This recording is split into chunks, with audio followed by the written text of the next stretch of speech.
आयुष्याच्या पटकथेने चित्र असे भाळले पाहिजे, की आयुष्याच्या पटकथेने चित्र असे भाळले पाहिजे, मनातल्या नकारात्मकतेला जागेवरती जाळले पाहिजे. आणि क्षेत्र कोणतंही असो, माणुसकीचा नायक होऊन भूमिका अशी आकारावी, की माणुसकीचा नायक होऊन भूमिका अशी आकारावी. आणि आपल्या पावलावर पाऊल ठेवून दुनियेनं ती साकारावी. आपल्या पावलावर पाऊल ठेवून दुनियेनं ती साकारावी. आपलं असं जगणं असावं, पण हे जगणं आपलं असं असलं पाहिजे.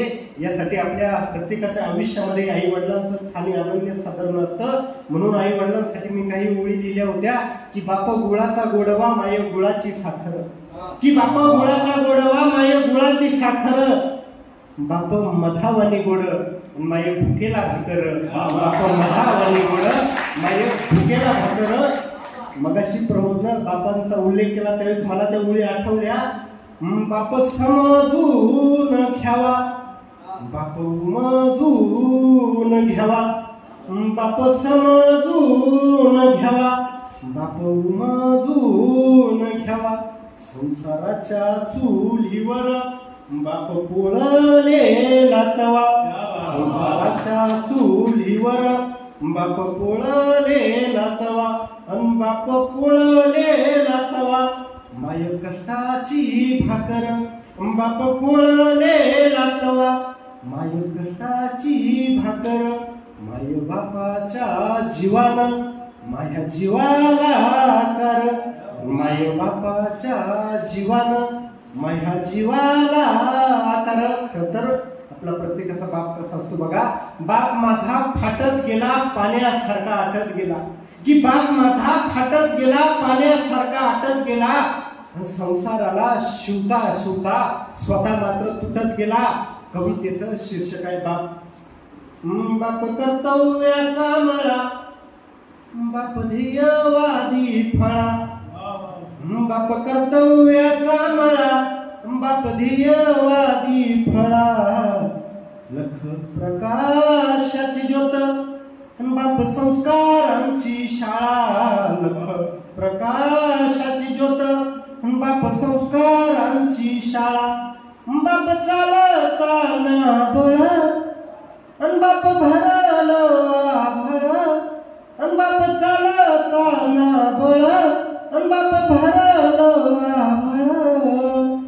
बाप कीर्तनी मृदंग, बाप भजनात टाळ, बाप कीर्तनी मृदंग, बाप भजनात टाळ.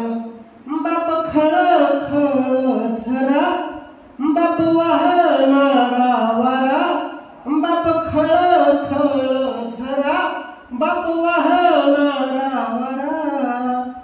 जेव्हा तापे मी उन्हात, जेव्हा तापे मी उन्हात, बाप पावसाच्या धारा, जेव्हा तापे मी उन्हात, बाप पावसाच्या धारा. बाप भिजतो घामानं, सारा शिवार सजतो, बाप भिजतो घामानं, सारा शिवार सजतो.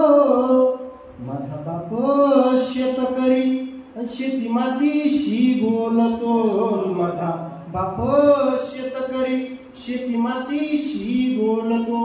तुमचा आमचा प्रत्येकाचा बाप कसा असतो बघा, की किती असो दुःखामध्ये अन बाप हसताना दिसे, किती असो दुःखामध्ये बाप हसताना दिसे. कितीतरी संकटांचे, कितीतरी संकटांचे त्यानं मोडलेत फासे, कितीतरी संकटांचे त्यानं मोडलेत फासे. आणि शेवटी असं लिहिलं बघा, की बाप शिकवीच गण, अंधी संस्कारांचं दान, की बाप शिकवीच गण, अंधी संस्कारांचं दान. प्रत्येकाला असं वाटलं पाहिजे आणि निश्चितपणानं वाटतं, की असं घडविल मला, की झालं आयुष्याचं सोनं. घडविल मला, की झालं आयुष्याचं सोनं. बाप कर्तव्याचा मळा, बाप ध्येयवादी फळा. लख प्रकाशाची ज्योत, बाप संस्कारांची शाळा